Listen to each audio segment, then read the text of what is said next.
Los importadores de carne de Estados Unidos y Canadá cumplieron esta instancia en la modalidad de videoconferencia en los últimos días para analizar en modo virtual la perspectiva del sector cárnico. Participó Uruguay a través de INAC. Nos acompaña Álvaro Pereira, jefe de acceso e inteligencia de mercado de INAC. Álvaro, buenas tardes. Buenas tardes, gracias por el llamado, un saludo a la audiencia. Bueno, ¿qué surgió a partir de este encuentro virtual donde ya aparecen algunas proyecciones, por ejemplo, de la faena hacia el 2021 para Uruguay? Correcto, esta es una reunión anual que hace el gremio de los importadores americanos, que es un gremio que existe desde los años 60, y en general es una reunión muy provechosa porque, bueno, se habla mucho de qué se ve para el año que viene, ¿no? Siempre es sobre octubre, noviembre.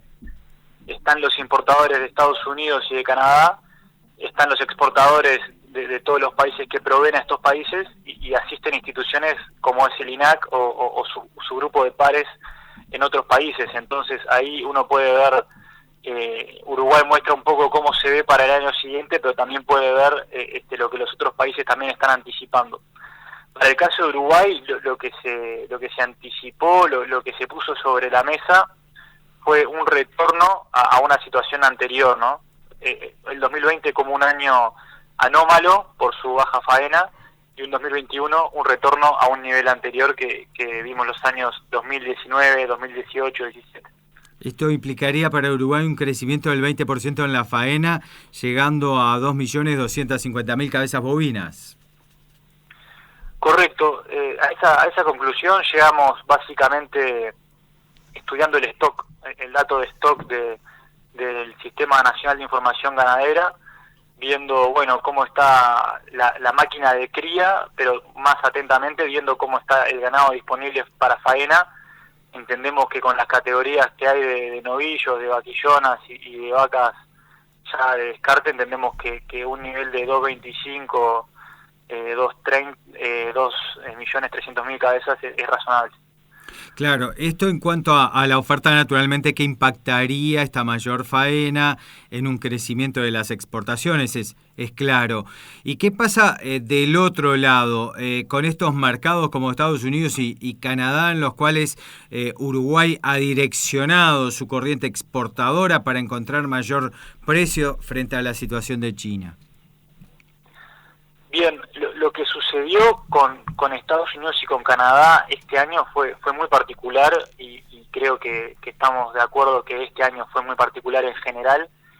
Lo que sucedió fue que los precios de China bajaron bastante rápidamente y China también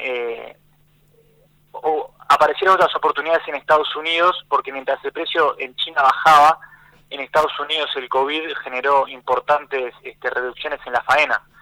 En algunos momentos en Estados Unidos la faena cayó 25-30% sobre mediados de este año. Entonces ahí la presión importadora se hizo muy fuerte y sí, se logró duplicar, en algunos meses se duplicó lo que se exporta normalmente y en algunos meses llegamos al dato realmente muy particular que hubo más exportación en dólares a Estados Unidos que a China. Pero en la medida que la faena americana retornó a niveles acostumbrados y que se le pudo dar otro tipo de tratamiento al COVID dentro de Estados Unidos, la faena vuelve a los niveles normales y en realidad la exportación uruguaya retomó su canasta normal, que es con mayor foco en China y no tan orientada a Estados Unidos y Canadá.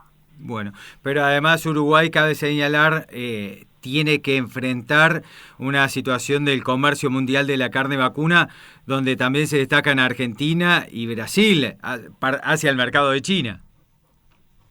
Correcto, correcto. Lo que estamos viendo a través de nuestros análisis es que cada vez nuestro esquema de habilitaciones es cada vez más similar al de Argentina y Brasil.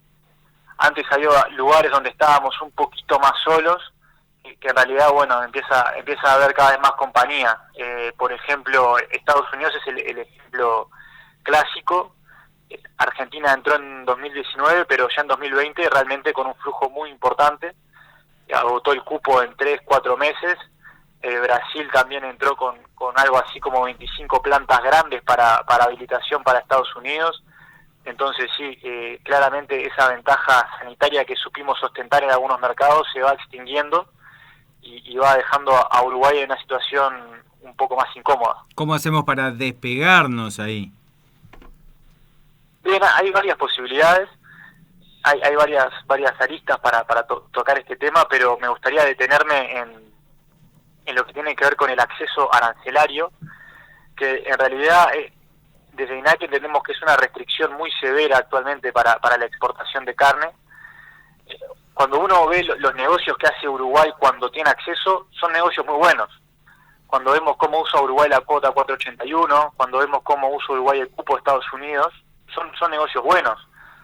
Para tener como referencia, cuando Uruguay trabaja adentro del cupo en Estados Unidos, consigue precios similares a los de Australia. No experimentamos grandes castigos a nuestro precio. El gran problema aquí es que el cupo se acaba rápido y que el cupo es pequeño. Son solo 20.000 toneladas.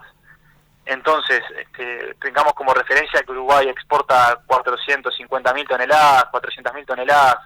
Entonces, cuando se acaba el cupo hay que buscar alternativas. Las alternativas no son tan convenientes como dentro del cupo y ahí es cuando la situación se comienza a deteriorar.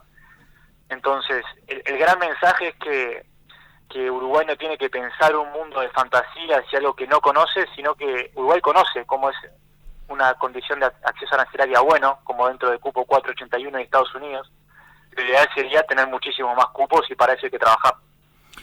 Bueno, y allí está la Cancillería haciendo punta de lanza, naturalmente. Álvaro Pereira, jefe de Acceso e Inteligencia de Mercado de INAC, muchas gracias por el contacto, muy amable. Muchas gracias, a las órdenes.